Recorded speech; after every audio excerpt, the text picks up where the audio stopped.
नमस्कार दर्शक बंधु। रघु सांग घर को आसीतिला बेले ज्योति सेमानक पाइका चाहा नेइकी जाउचंदी। सेई टाइम रे ज्योति जेतेबेले चाहा रखिकी सेठू आसुचंती, सेई टाइम रे रघु सांग ज्योति साड़ी को टाणिकी धरुछंती। आउ एसबू को देखिकी मानसी बहुत जोर हसुछंती। सेई टाइम रे रघु सांग कहउछंती, एथरक तो नाच देखैबुनी।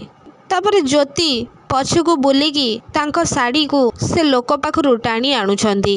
तापर रघु कहउछंती, प्रणव तो काम तो पूरा चटाचट और धड़ाधड़ पूरा कर दउछु। तापर से लोक कहउछंती, कौन कि रघु भाई मो बुद्धिटा पूरा तेज।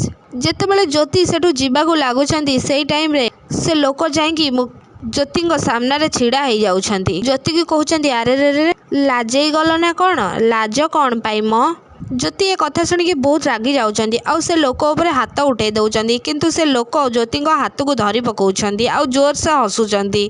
तापर ज्योति कहउछंती, छाड़ंतु मते छाड़ंतु, किंतु सेमाने केही सुनु नांती, जोर से हसुछंती। आउ सेपटे मानसी लुचि लुचि ए सब देखिकी बहुत खुशी होउछंती। ज्योति कहउछंती, मो हाथ छाड़ंतु छाड़ंतु मते, मु कही दउची किछि भी भल हबनी। से टाइम रे सेमाने केही सुनु नांती ज्योति कथा। से टाइम रे जीवन आसिकी से लोक मुंडरे गोटे काच बोतल भांगी दउछंती। से टाइम रे जीवन को देखिकी से लोक बहुत डरी जाउछंती और मानसी पूरा रागी जाउछंती और रघु भी पूरा रागी जाउछंती, किंतु ज्योति मन खुशी हो जाउची। हाँ दर्शक बंधु, ओढ़णी सीरियल ले आपण माने एमिति किछि देखिबाको पाइबे।